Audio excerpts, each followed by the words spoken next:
How's it going, guys? It's me, Steve.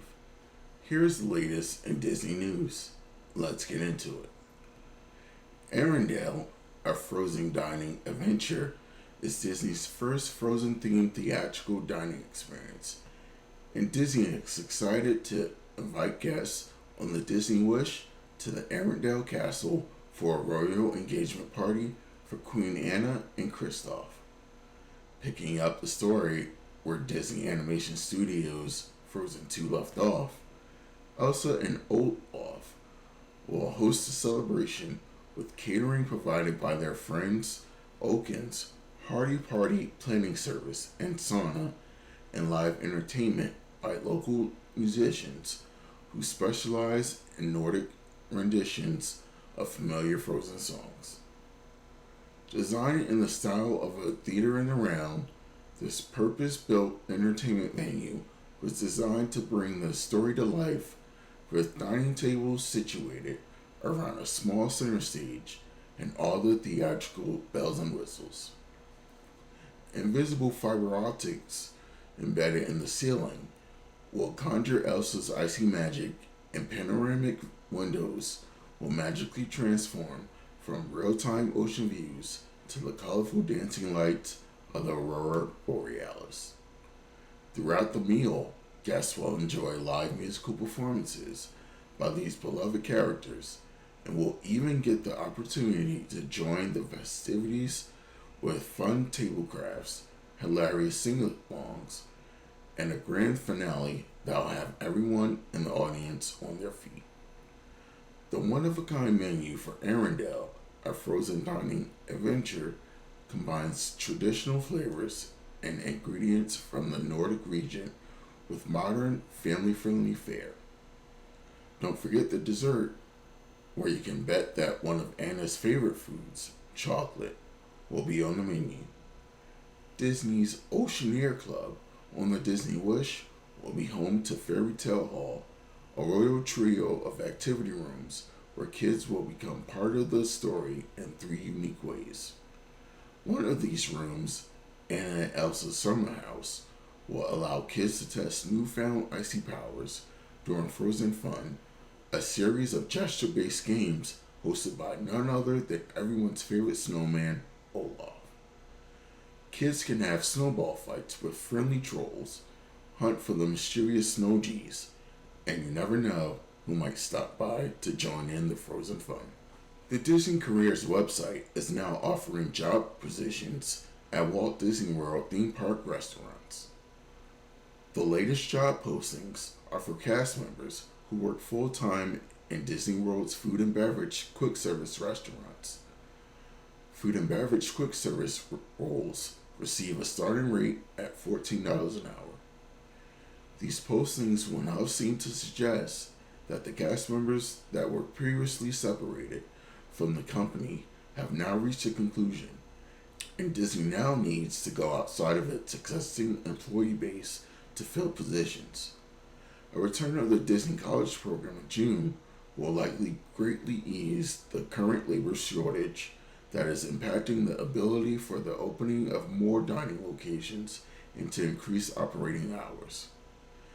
Disney CEO Bob Chapek has said that 80% of cast members who have been asked to return have taken up that offer. Over the past few months, we have seen numerous recruitment drives for third-party restaurant operators at Disney World, including the operating participants Epcot and Disney Springs. Here's the quick service restaurant job summary from the Disney Career site. Food and beverage quick service restaurant cast members are focused on creating a magical and enjoyable dining experience by ensuring the highest standard of guest service. Food and beverage quick service restaurant cast members are responsible for working in a fast-paced environment at either indoor counter service or at outdoor vending location, taking orders, cash handling, food preparation, stocking condiments, and keeping the work location clean. During a conversation with the J.P. Morgan Global Technology, Media, and Communications Conference Monday afternoon, Disney CEO Bob Chapek spoke about increasing capacity and a return to normal operations at the Walt Disney World theme parks.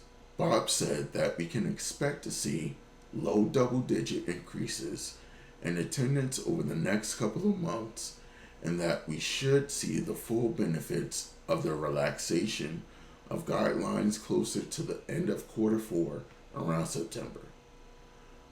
He went on to talk about how despite restrictions being eased for guests, the parks are still bound by OSHA guidelines that adds great complexity to the process of scaling back restrictions as a whole at the parks.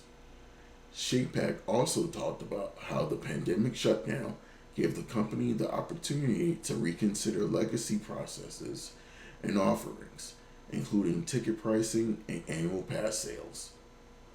We have already seen the suspension of the program at Disneyland Resort and new sales halted at Walt Disney World. This fall, Disney fans are invited to venture deep in the 100-acre wood via Winnie the Pooh, the new musical adaptation, a brand new adventure coming to Times Square's Theater Row beginning October 21st. Winnie the Pooh, Christopher Robin, Piglet, Eeyore, Kanga, Roo, Rabbit, Owl, and of course Tigger 2 will come to life on stage through stunning life-size puppetry.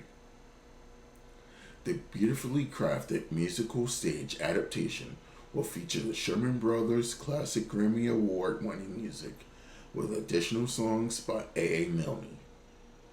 Winnie the Pooh, the new musical adaptation, is developed and presented by Jonathan Rockefeller, whose spectacular puppetry delighted the audiences who experienced the acclaimed productions of the Very Hungry Caterpillar Show and Pennington Gets in a Jam.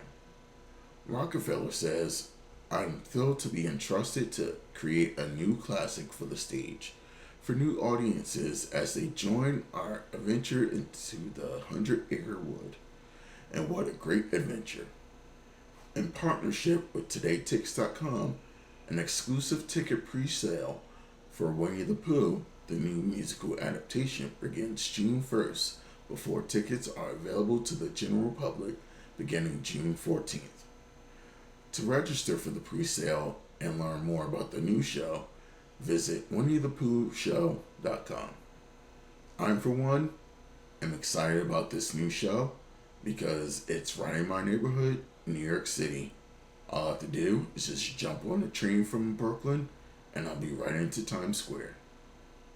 Physical distancing is being reduced throughout Walt Disney World and theme park capacity has raised. We're already seeing more parties being loaded onto one ride vehicle. Now multiple parties are sharing a gondola on the Disney Skyliner. This change effectively raises the Skyliner's capacity. Cast members aren't even asking guests if they're comfortable riding with another party. With the fast-moving nature of boarding the Disney Skyliner, you'll need to speak up sooner than later if you don't want to share. One gondola can fit about 10 guests, fewer if there is a wheelchair or an electrical chair vehicle. However, rarely will a gondola actually be filled to capacity. Gondolas do have openings so fresh air circulates. One of Epcot's highly anticipated attractions, the Guardians of the Galaxy Cosmic Rewind coaster, is progressing with its construction. It appears workers are now once again working on the attraction's exit, possibly connected to a gift shop on the right side of the show building. An awning has been placed over the exit doorway. There was some arguing over if there would be an exit shop due to fire code regulations, so it's unclear if a store is indeed going to be located inside the building. This coaster is just a portion of the overall changes and additions being constructed throughout the parks. Although this was originally planned to be finished in time for Walt Disney World's 50th anniversary in October, it appears it will not be completed until sometime in 2022. Progress on the new nighttime show for Epcot Harmonious has been ongoing for a while now. Testing has been conducted for fountains, the soundtrack, the waterfall screen, and more. Monday, more flexible screens were added to the arms of the smaller barges around World Showcase Lagoon. Later that evening, there was a new element in testing. LED lighting along an arm of one of the smaller barges was being tested that evening. Harmonious was originally slated to debut in 2020, but was among the many projects postponed last summer. The new date has not been set, and with additions popping up and testing ongoing, it's unclear that the show isn't ready quite yet. Samuel E. Wright, who voiced Sebastian in Disney's The Little Mermaid, has passed away at age 74. In addition to The Little Mermaid, Wright voiced Sebastian in both direct-to-video sequels, the television series, and other Disney media. He also voiced Kron in Disney's Dinosaur. He originated the role of Mufasa in The Lion King on Broadway. Wright's other credits include Simon and Simon, The Cosby Show, and All My Children. He co-starred as a lead in Enos, the short-lived spin-off of The Dukes of Hazzard. On Broadway, he also appeared in Jesus Christ Superstar and Pippin. In a Los Angeles Times interview in 1991, he said, "Maybe not every actor would say this, but if I didn't want to be immortal, I wouldn't be acting. I do want to make my little mark on the world." Wright is survived by his wife Amanda and 3 children. You will be missed. Under the Sea is still today one of my favorite Disney songs of all time. Disneyland Resort will officially reopen to out-of-seat guests beginning June 15th. This update follows the announcement that the state of California will be fully reopening, clearing the way for Disneyland to change its policies. Alongside the announcement was the news that park pass reservations will now be available up to 120 days in advance. The new reservation window, along with the ability to book tickets and reservations at the same time, will make it easier for guests to plan their visit. Disney reminds guests that until June 15th, all guests visiting the Disneyland Resort must be California residents, visiting in groups no longer than 3 households. The state of California strongly recommends that all guests be fully vaccinated or obtain a negative COVID test prior to entering the theme parks. In addition, all guests will be required to wear an approved face covering throughout their visit at Disneyland Resort. Disneyland Resort's current health and safety policies can be found on Disneyland Parks' website. Guests are also advised to check the website for updates when planning a visit to the parks. Thank you guys for all your love and support. The channel is slowly growing, so let's keep it up.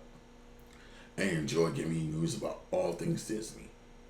Don't forget to subscribe and hit that notification bell so you won't miss any videos. While you're at it, don't forget to subscribe to my Instagram and Patreon, which are both Disney with Washington, for more content, and I guarantee you won't regret it. We're almost at 1,900 followers on Instagram, and as I said on previous videos, once we hit 1,500 followers, I'll start giving shoutouts and plugging other Disney YouTuber channels. Today's shoutout goes to CNL Wandering. Their YouTube channel and Instagram links are posted in the description. Thank you to everyone who follows my content, and we're just getting started, and there will be plenty more to go. Again, thank you for the support, and remember guys, there's a great big beautiful tomorrow.